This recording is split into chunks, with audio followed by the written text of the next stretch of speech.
राजस्व एवं विपर्य परिचालना विभाग ओडिशार समस्त जमी पंजीकरण एवं दलिल रेजिस्ट्रेशन पई थिबा कार्यालय मानकु स्मार्ट सर्विलेंस सिस्टम माध्यम रे ऑफिस रो गतिविधि आईजीआर कर दफ्तर रे अधिकारी मानक द्वारा प्रत्येक कार्य दिवस रे तदारक करा जाई थाए। तदारक लक्ष्य हला जे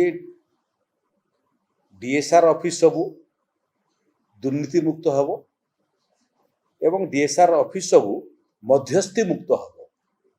आजिकाली आउ रजिस्ट्रेशन ऑफिस को बारंबार जीवापाई जो माने हिताधिकारी तांकु पड़ू नहीं ऑनलाइन माध्यम रे स्लॉट बुकिंग ठारू आरंभ करी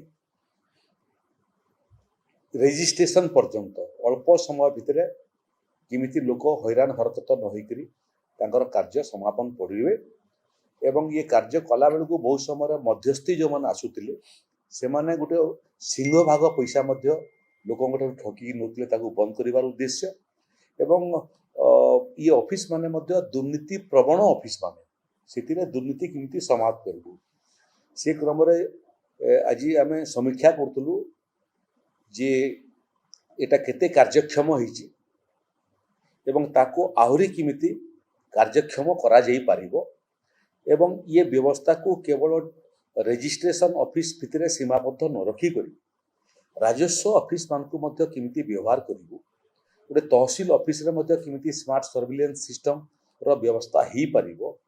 जो माने ऑफिस रे आसुचंती से माने ताकर कार्य कला समय रे आमे किमिति एठु थाइकि तदारक करि पारिबो।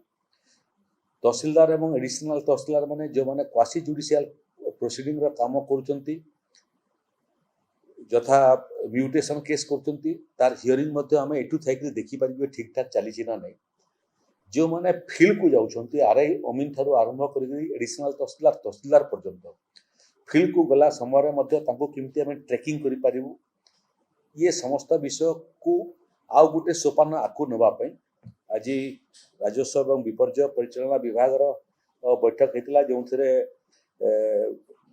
विभाग रो एडिशनल चीफ सेक्रेटरी मध्य उपस्थित थिले आईजीआर मध्य उपस्थित थिले ओकाक रो मध्य अधिकारी माने उपस्थित थिले जो एजेंसी एटा इंस्टॉलेशन करछि से मध्य उपस्थित थिले एवं राजस्व विभाग रो पदस्थ अधिकारी माने उपस्थित थिले। आम गोटे छोटकाटिया कमिटी कर देइछु जो कमिटी या बाबद रे व्यापक अध्ययन करिवो एवं लक्ष्य रहिवो संपूर्ण भाव में राजस्व विभाग किमिति दुर्नीति मुक्त हेबो दुर्नीति रे लिप्त थिबा लोक माने किमिति चिन्हट हेबे एवं दंडित हेबे एवं राज्य सरकार आ लोकंको भितरे सेवा प्रदान पई कोनोसी मध्यस्थीर आवश्यकता पड़िबो नै।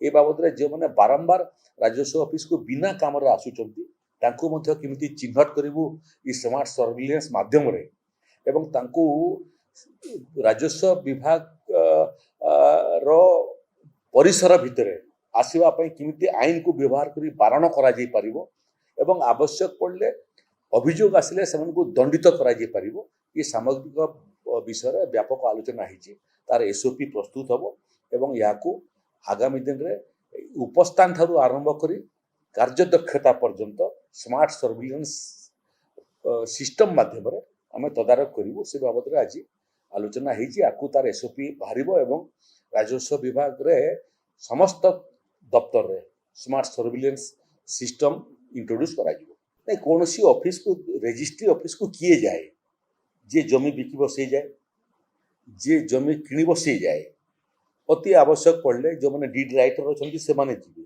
किमा जोठी वकील आवश्यक पड़छि वकील जीवो ता बाहरे जे जाउछि जे वकील नुह जे क्रेता नुह जे विक्रेता नुह किमा जे दलिल लेखक नुह से की से हला मध्यस्थी जमी किणीबार आमर मध्यस्थी होकर सी जो आसूला तार भूमिका किसी ना एवं जो जो जगह मध्यस्थी थाए से जगह दुर्नीति थाए। आम लक्ष्य मध्यस्थी प्रक्रियाटाକୁ ଆମେ ସମ୍ପୂର୍ଣ୍ଣ ଭାବରେ ସମାପ୍ତ କରିବୁ। ସରକାର ଲୋକଙ୍କର ସରକାର, ଲୋକଙ୍କ ପାଖକୁ ସରକାର ଯିବ, ସରକାର ପାଖକୁ ଲୋକ ଆସିବେ, नो ମଧ୍ୟସ୍ଥି। ଏଇଟା ହେଉଛି ଲକ୍ଷ୍ୟ। ନାଇଁ ଗୁଡ଼ିଏ ଗୁଡ଼ିଏ ସେ ଫିଚର ଅଛି, ଗୁଡ଼ିଏ ଫିଚର ଆଉ ଅଧିକ ଫିଚର ବି ଆବଶ୍ୟକତା ଅଛି।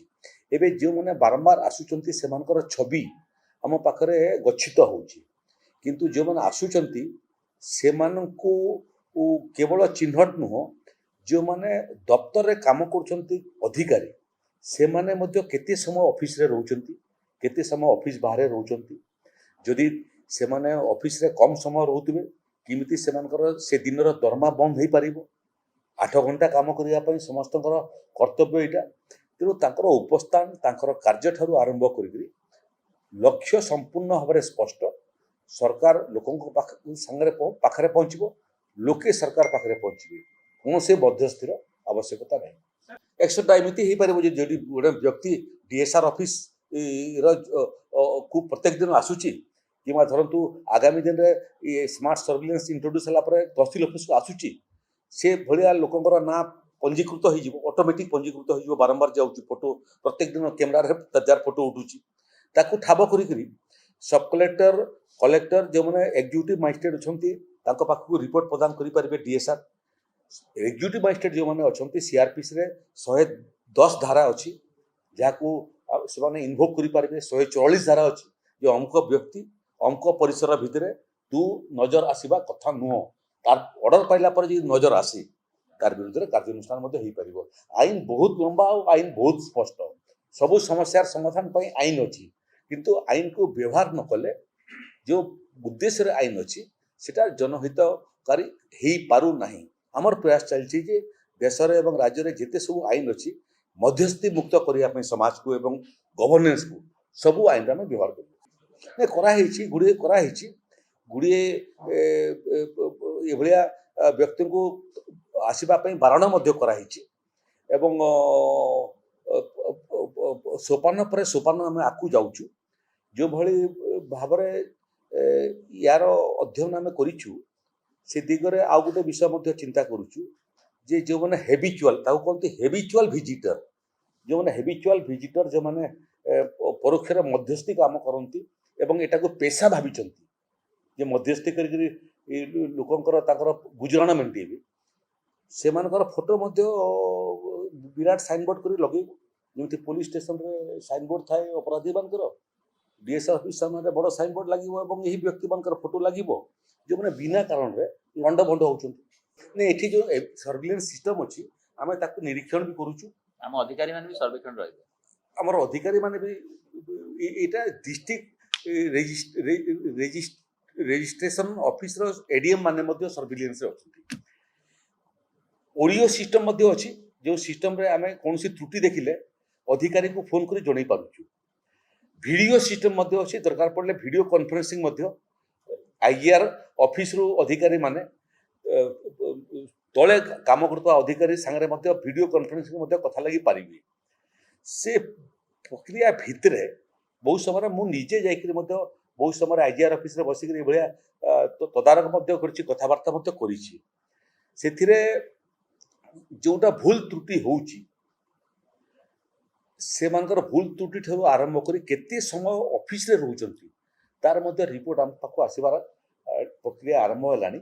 ଏବଂ ଯେଉଁମାନେ କମ୍ ସମୟ ଆସୁଛନ୍ତି ଏବଂ ବାରମ୍ବାର ଯାଉଛନ୍ତି, କିଏ ଯିବ ବାରମ୍ବାର? ଜଣେ ଦରକାର ଭିତରେ ଶୌଚାଳୟ ଅଛି, ତେଣୁ ଶୌଚ କରିବା ପାଇଁ ବାହାରକୁ ଯିବାର ଦରକାର ନାହିଁ।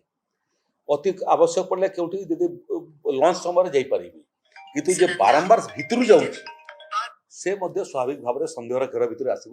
ଯେ ବାହାରୁ ଲୋକ ଆସିଲେ ସନ୍ଦେହ ଘେରରେ ବିନା କାମରେ, ଭିତରୁ ବାହାରକୁ ଲୋକ ଗଲେ ସନ୍ଦେହ ଘେରରେ ବିନା କାରଣରେ। ଜିଲ୍ଲାର ବି ରେଭିନ୍ୟୁ ସର୍ଭିସେସର ଗ୍ରେଡେସନ ହେବ, ତହସିଲ ମାନଙ୍କର ମଧ୍ୟ ଗ୍ରେଡେସନ ହେବ ପ୍ରତ୍ୟେକ ମାସରେ।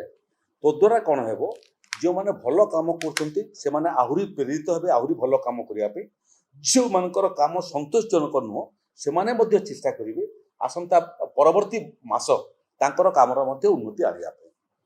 ସେଟା ମଧ୍ୟ ଆଉ ଗୋଟେ ଦିଗ ମଧ୍ୟ, ଯେଉଁମାନେ ଡିଏସ୍ଆର୍ ଅଛନ୍ତି ସବୁ, ତହସିଲଦାର ମାନେ ଏକ୍ଜିକ୍ୟୁଟିଭ ମାଜିଷ୍ଟ୍ରେଟ୍, ସବ୍ କଲେକ୍ଟର ମାନେ ଏକ୍ଜିକ୍ୟୁଟିଭ ମାଜିଷ୍ଟ୍ରେଟ୍, ଆପଣଙ୍କର ତଦୁର୍ଦ୍ଧ୍ୱ ଅଧିକାରୀ ମାନେ ସମସ୍ତେ ଏକ୍ଜିକ୍ୟୁଟିଭ ମାଜିଷ୍ଟ୍ରେଟ୍।